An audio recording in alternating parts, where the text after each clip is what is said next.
Fala, galerinha. Continuando aqui então, ó, vamos matar a partezinha então dos agrossistemas tradicionais, beleza? Bora lá. Primeiro não, né? Terceiro deles, o pastoreio nômade. Bom, o pastoreio nômade, o nome dele já significa tudo, né? Ele é um pastor nômade, ou seja, ele vai criar gado, camelo, caprinos, né? Qualquer tipo desse de criação de modo nômade, ou seja, ele não vai ter uma residência fixa.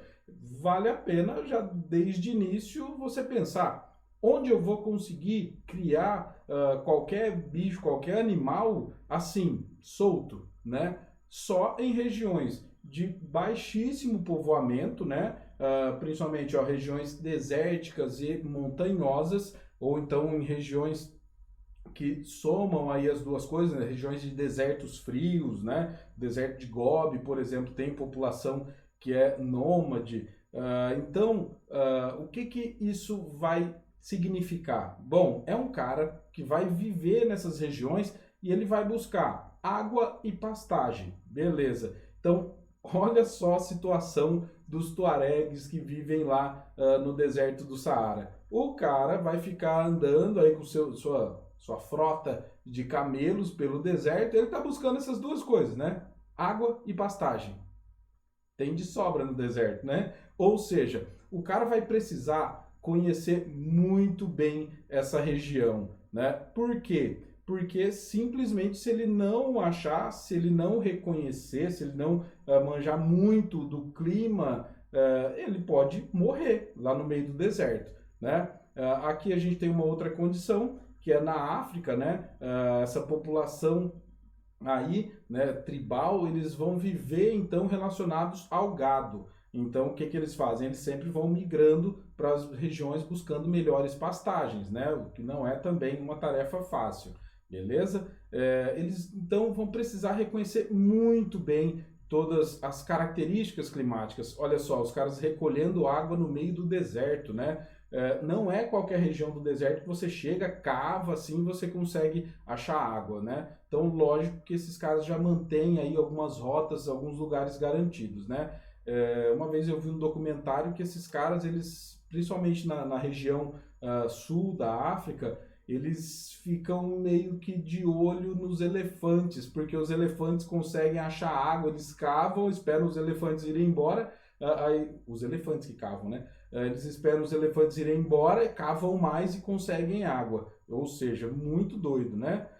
Agricultura de jardinagem. Eu acho a agricultura de jardinagem o mais bonito de todos, né? Ela ocorre na região do Sudeste Asiático, ó, para você que não está manjando muito de localização no mundo, mais ou menos por aí, né?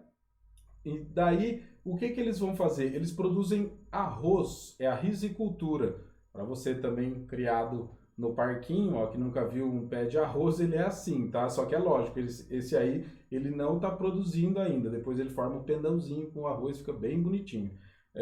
E daí, ó, olha só, essa imagem é muito característica, esse chapéu aí, né, igual do Raiden do Mortal Kombat. Ela é muito característica dessa região. Por que que os caras usam esse chapéu estranho? Tá vendo a posição? Me parece que é uma mulher. A posição que a mulher tá, ó, não bate sol na nuca dela. É exatamente por isso, né, que ele protege mais. A mão de obra, então, é bastante numerosa, ó. Na maioria das vezes, a propriedade é familiar. E daí, na hora de plantar ou de colher, o que que eles fazem? Eles fazem um sistema de mutirão. Os vizinhos todos se juntam e eles vão lá produzir, né? Outra coisa que é interessante, o trabalho é manual, por isso que é chamado... Deixa eu só voltar que eu comi bronha aqui. É trabalho manual, por isso que é chamado de jardinagem. Então, olha só, tanto aqui, ó, a senhora plantando aí, né, o arroz, você nota que é tudo feito à mão, né? Tudo então manual, ó, todo mundo colhendo aí na mão mesmo, né? Sem nenhuma mecanização, beleza? Outra característica que deixa muito bonita a agricultura de jardinagem é a formação dos chamados terraceamentos, né? O que que vem a ser o terraceamento? O cara pega um morro, né? Imagina aí, ó, esse da imagem. Se ele não tivesse, ó, cortado, por exemplo, essa primeira parte aqui, ó, isso aqui seria, né, alto, e daí você não teria como produzir. Então, o que que eles fazem? Eles fazem pequenos terraços, né, que aí você consegue produzir. E daí, para que você consiga produzir arroz, né, o arroz ele dá em áreas inundadas. Tem dois tipos, né, mas aí principalmente os de áreas inundadas. O que que eles fazem? Eles fazem às vezes com a mão mesmo, ó, eles fazem tipo um murinho, uma barreirinha, tá vendo? Aqui na imagem, ó, aqui dá para ver claramente, né? Ó, cada um aqui tem uma barreirinha dessa. E por ser uma região montanhosa, você tem a formação de chuva orográfica. Ou seja, você tem a barreirinha ali, chove, enche de água, fertiliza o seu solo e você tem as condições perfeitas para a produção de arroz. Né? Então, é uma forma bem manual mesmo de trabalho, de plantio, de colheita. Beleza?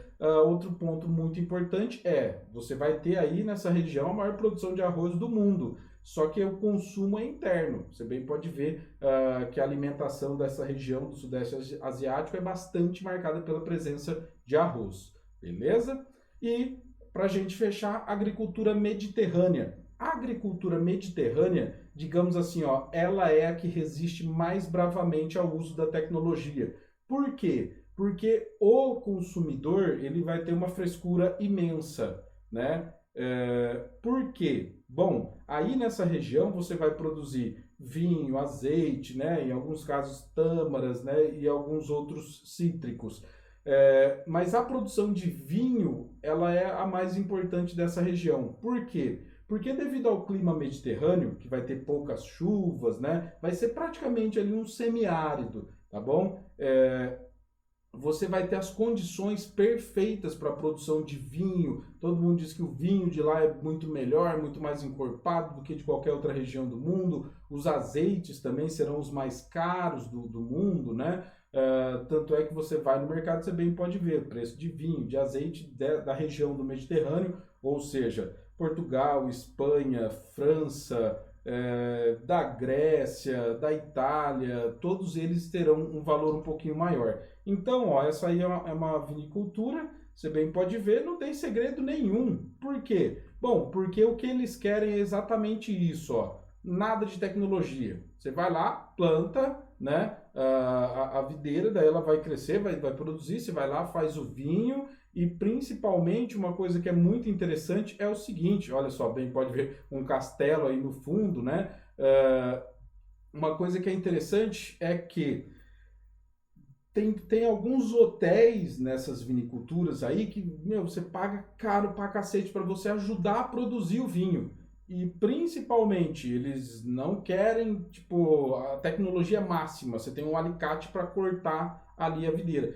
Tem algumas viniculturas que nem isso fazem. Você tem que colher na mão mesmo. Você quebra o galinho. Eles dão tipo curso para como você quebra o galinho para colher. Né? Tá vendo o cara aí, ó, sem camisa, não tem. Tipo, meu, vai cair cabelo aí no negócio tudo. Então, o que é interessante, até para pisar a uva, ou seja, eles poderiam ter uma prensa e tudo mais, mas boa parte deles usam isso mesmo. O cara vai lá e pisa com o pé mesmo, sem lavar.